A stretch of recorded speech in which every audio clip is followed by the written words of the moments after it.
Hello, and welcome to the Raising Risk-Free Teens podcast. I'm your host, Cheryl LaBelle. In this risky world we live in today, we want to equip parents to help their teens avoid unnecessary risk. We'll touch on hot topics of the current culture. We'll talk about sexual risk avoidance and any other important information to keep you informed as a parent. All of our topics are rooted in science, facts, and medical accuracy, not opinion. Thanks for listening and hope you enjoy the podcast. Media is just one of the many outside voices influencing us and our children. It shapes how we view ourselves, how we view each other, and how we look at relationships. It subtly works its way in and normalizes messaging we wouldn't normally consider even at a subconscious level. When did sex stop being taboo and become just background noise? Joining me to discuss this media shift and messaging are Katie McNealy and Taylor Schmidt, sexual risk avoidance specialists and community educators of Clarity's I Decide For Me curriculum. Hi, ladies. Thanks so much for joining me today. To begin this conversation, let's set the stage. Once upon a time, Hollywood had rules and they didn't allow sexual activity on screen. With the sexual revolution, the development of cable television, and now internet access, censorship is long gone. It didn't take long for media to realize that sex equals attention, and attention equals revenue. Media is successfully normalizing sexual activity in several ways. First of all, it is flooding the zone because we know that sex sells. This constant imagery is reshaping what we think is normal. So as we see advertisements, as we see it happening in television programs, we don't even bat an eye. We're just accustomed to seeing it. Sexual activity is being used for character development. It can signal chemistry or raise the emotional stakes in a television show. Storylines treat casual sex as a default, and audiences absorb this narrative as the baseline. I think we can definitely feel that when we're watching a show. You can sense the sexual tension and you're almost rooting for the couple to get together and finally get it over with. And you're cheering them on. Aesthetically, digital technology is able to airbrush and hyper-stylize intimacy scenes. These tactics create an idealized version of sex and call it everyday life. Algorithms on social media and streaming platforms optimize their feeds for engagement, knowing that sexual content consistently drives their metrics. These recommendation engines are turning individual taste into cultural norms. From all of this, ladies, how do you see the media creating scripts that people use for identity, their relationships, and even in their expectations? I really think, and even preparing to think of this conversation, that I almost didn't even realize what I have been influenced by. It feels like we are just so inundated that it's hard to even think of, well, yeah, how have I been shaped by what I've seen in advertisements or anything like that? My mind for this question goes specifically to an ad that we show to middle school to talk about what is this ad trying to tell us? And it's teenagers sitting at a table with milkshakes in front of them. Two of the couples are making out. One of the couples is just sitting there looking uncomfortable. And they start talking about, well, yeah, a couple of them are making out, that's normal. The other couple uncomfortable, but one of them looks like they wish they could be making out with somebody. And then you even just ask the basic question, when was the last time you walked into a restaurant and saw teenagers making out in a booth? Multiple of them all together. And the middle schoolers inevitably say, never. That doesn't happen. Mm-hmm. But then we talk about, okay, well, that's become, of course, they're trying to sell what turns out to be deodorant, a brand of deodorant. And when you even know that, when they know that and say deodorant, they're trying to sell that with people making out. But again, it's this idea of, well, yeah, this is normal. This is just what you do. This is what happens. And it will be interesting, even beyond this conversation, to consider, even if all of us know that that's not normal, and it still is somehow shaping how we think about relationships and who we are and what's normal. Advertisements are so inundated in everything that we see, everything that's around us. It's even like placed somewhat subtly in some places, in movies, TV shows as well. You see Apple products in a movie and you're like, ah, Apple paid for some of this, right? Hmm. And when it comes to those relationships, it's working off of the assumption that they're going to get their money, they are going to get that revenue because every single person only ever thinks about sex all the time. And that's how to get it, when to have it, and who with. And that's a really sad assumption that they are making. That isn't true. That's a stereotype. That's something that advertisements have normalized for generations now.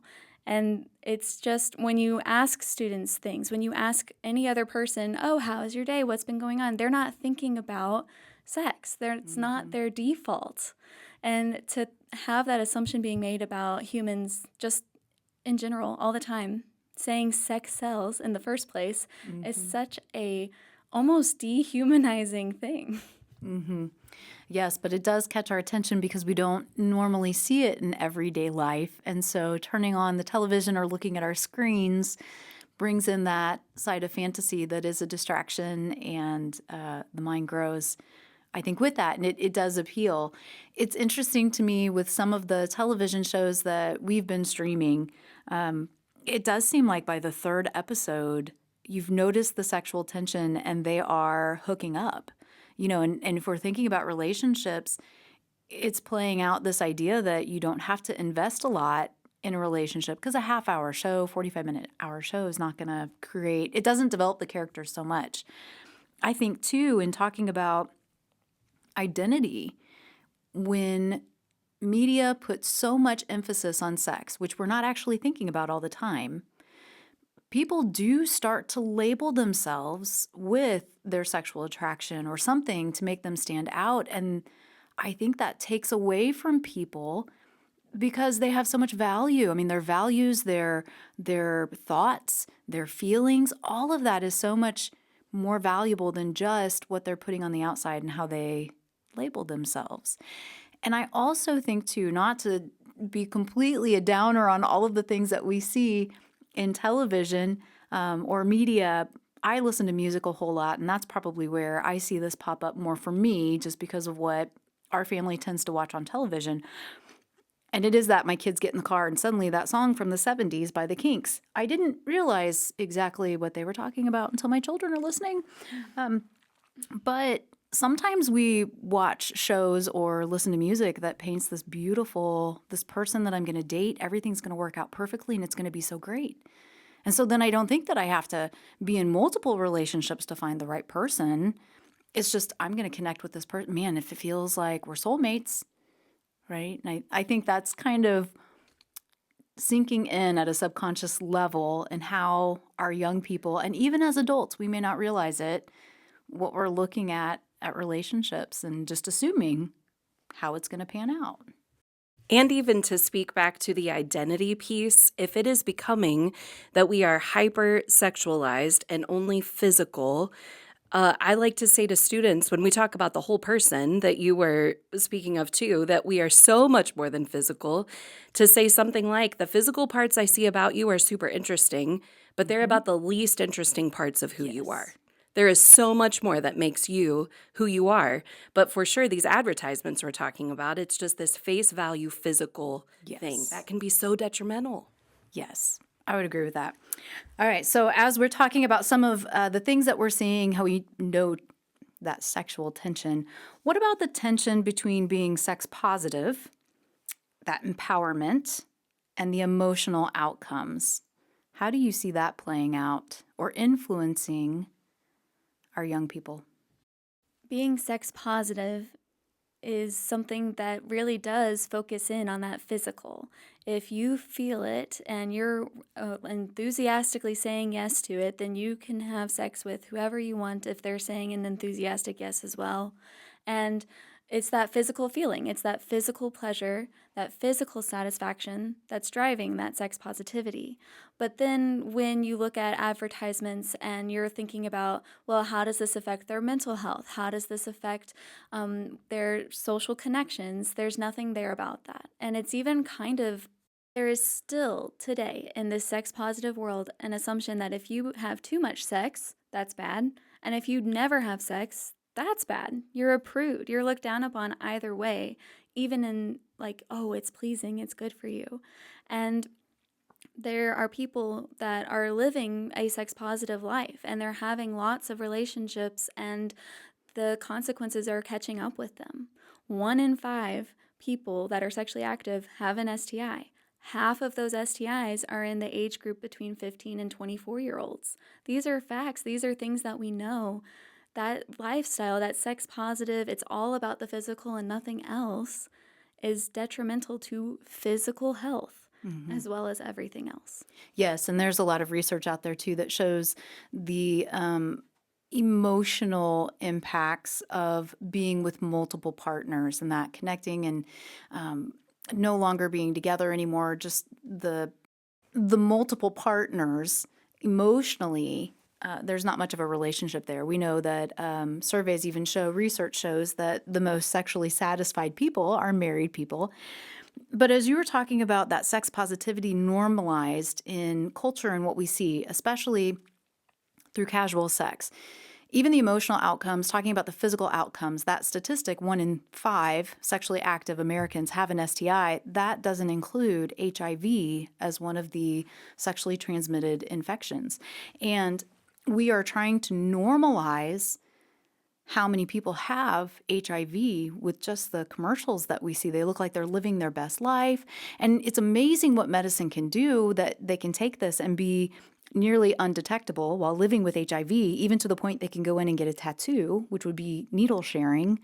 But I don't know that they really are emotionally the happiest they've ever been every day living with HIV. It's creating this scenario and trying to sell you a product, really. Even with HPV, the human papilloma virus, I believe the statistic or what we share is that within months to 2 years, a person who's sexually active will be exposed to HPV. There's more than 200 strains of it. And so we hear all these commercials normalizing Gardasil, where we're trying to protect our young people from genital warts and cancer that comes up years later. So very much, I would say, while those are physical parts of the person we're trying to protect, aren't you going to have an emotional reaction to that as well? So we definitely see that being so normalized. But yet, then I hear these commercials like on the radio. This woman says, "My husband is an animal in bed."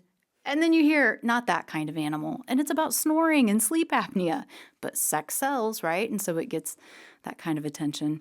It's a little off base. But all right, so as we're talking about seeing so much sex positivity and a lot of casual connections, um, it seems to me that there are a lot of blurred boundaries as well. And then accelerating that sexual socialization, right? How is that a cause for concern? It would be a cause for concern for anyone, no matter what your age, but my mind immediately goes to even with our fully formed brains, adults have trouble with blurred boundaries and thinking what is normalized. Then you think of middle schoolers and high schoolers, teenagers who are experiencing puberty at points throughout that time.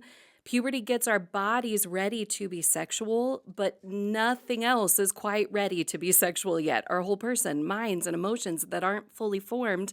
And if they're seeing all of these things of that it's normalized and they see sex everywhere, they're going to, if they're going through puberty and experiencing that attraction, they're going to want to be sexual and they're going to think that it's normal. And yes, this is just what everybody does. But then actually, when we talk about the whole person, our dear friend Tracy Pike tells us that the physical part of sex is actually last, that everything else is affected by it first, every other part of our whole person. And so if they are just experiencing that this is all becoming normal and that it's should be happening no problem, and that their bodies are getting ready for it, but nothing else is catching up. That is when it becomes a problem. It gets complicated real quick. There's a lot of boundary blurring in the things that we watch and that we see and that we listen to. In country songs, alcohol is a part of that relationship. In TV shows, in movies, it's something that you can't really get away from. But we tell our students cognitive dissonance of, well, wait a second, I have to have alcohol to have the confidence to have this one night stand or to actually break the boundaries and barriers that we put in place so that this can happen. But then other people say, or like, what's consent is the most important thing. Well, those two things can't go together. But advertisers are trying to sell alcohol. They're trying to sell their products. They are even trying to sell the medications that we talked about that protect you or help you once you have an STI. It's a lot of risk that somebody is taking. And I like what you were saying, Katie, about how their body is getting physically ready for that sexual activity, but everything else is still working up towards that. So it's interesting that even as simple as, oh, alcohol can be involved, and realizing that actually changes your brain and consent doesn't exist for that for adults. And then realizing that's a boundary that's blurred and it gets messier from there. Many people I know who live that sex positive life, they are not just dealing with STIs or an unplanned pregnancy. They're dealing with, did I want that to happen? How many people touched me? Where was I when something like this occurred? And it just complicates their life further. Whereas if they had one partner and they were monogamous with that person, if they were married, there aren't any questions about that. There's no concern about what's legal, what's consensual, and what's not there. I think, too, for our young people, we understand this, that advertising and marketing, they put these images out there and they gear it towards a certain age group. But the age group that they are trying to advertise to, they're not using that same age group of people. They're actually using older people, right? Because we know that younger generations look up to the next generation, or junior hires look up to high schoolers and things like that. They're never watching what's age appropriate. They're always one above. And so in a lot of teen dramas, you have like 20-somethings, 24-year-olds, something like that, engaging in acts that adults, young adults, would participate in, but they're doing it as if they're high school students. And yet we expect these kids that are watching it to assume that these teenagers are internalizing that they should have fully developed adult bodies or even the social skills to deal with situations that even an adult would struggle through. But yet we watch it on TV and it makes it seem like it's all normal and natural and you can totally handle this. Understanding all of these things, great discussion. I think we could probably talk a lot about the commercials, and even our listeners hopefully have thought of some different things. You mentioned a shampoo commercial, and I remember being a teenager with herbal essence, right, which is known for apparently you're going to have an orgasm in the shower just because it smells so good and makes your hair beautiful. But that was one, I didn't really believe that was going to be my outcome, but man, it smelled so good, so you really wanted it, right? But just the way that they use sex to sell in so many ways, having that conversation, bringing that awareness. We've evaluated how we've been influenced. Now let's turn the conversation to our teens. We've talked about a few things, just, even passing through conversation or comments while watching things that we can do. What are some other suggestions you would have for parents on how to talk to their kids to raise that mindfulness and that awareness of what they are consuming?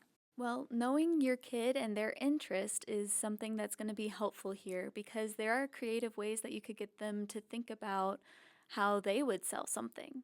And if they're able to see kind of the other side, like how could I get somebody to be interested in this, and see why those techniques work and why people do that, that can kind of open their eyes. It takes the curtain away, so to speak. They see the man behind the curtain, and because they get to try that out. So maybe if they are interested in social media, like, okay, try to sell something, see what happens, figure that out, and do it together, so that there's some supervision there. Could be a way to talk with them about that. I think also asking them questions. and from a place of pure curiosity, no judgment. Oh, I noticed you've been on your screen for a while. How are you feeling? Just want to check in. You hungry? Feel like you need something to drink? Like just giving those little cues of maybe you don't like how you feel here, just like your kids are recognizing, which is wonderful. But being able to cue some of that in a younger person could be helpful for their health as well. I agree too with that. And I would think, just to reiterate, let's normalize talking about sex with the teenagers in our lives. Not all the time or in a weird way, but what we've been talking about, that it is, let's normalize the conversation so that it is not as choppy feeling if we see that they're seeing something or are watching something together and we clearly want to address it, that it would just be part of what already happens in our homes or in our lives with these teenagers. I also want to take my own advice here too and make sure that we are listening. That Taylor just said, I fully agree, asking questions, and then we take the time to listen of what they think when they see this ad or this whatever is popping up for them on social media or what they're watching or listening to, and then listening to what they think and not just jumping in with what we potentially know to be true, but that we remember that we're going to meet them where they're at and hear it. They just want to be heard and listened to, and they have thoughts that they want to know are valid. And so we would listen to what they think of these messages, and then that can open up the conversation and to keep it going, that it's not just a one and done, that it needs to be consistently happening over time. Yeah, I am encouraged with each generation of young people. They become much more technologically savvy because they're born into a world already of technology. And I do think parents are getting smarter, learning. They are learning from their own generation and what's happening around them to be a little bit more restrictive and have better conversations with their teens or even younger than that, right? Those what's happening, how they're processing, and really parents still have the strongest influence on their children. So we should take advantage of that. But I am encouraged by the younger generations as they're coming up. They do see through it. But even in my own family, I have 3 children, and 2 of my children have said, we're cutting out this social media. And then my other child, who is the youngest, is saying, no way, I'm still consuming. And so we do see how he's being influenced in different ways. And we have some conversation around that. We see it in the classroom, though, too. So every child is different. Every family is different. And just adjusting to start those conversations, I think, is a great way. But first, it starts with us, right? How have we been influenced? What might our kids be seeing? And what's shaping their future? Thanks so much, ladies, for joining us. And hope that all of our listeners have positive, encouraging conversations with their kids from here out. Hey, thanks for listening. This podcast is brought to you by Clarity of Central Indiana. We hope you enjoyed today's topic. Be sure to leave us a review and share with your friends. You can find any links mentioned in the episode notes. Always remember that you have value, you have worth, you matter.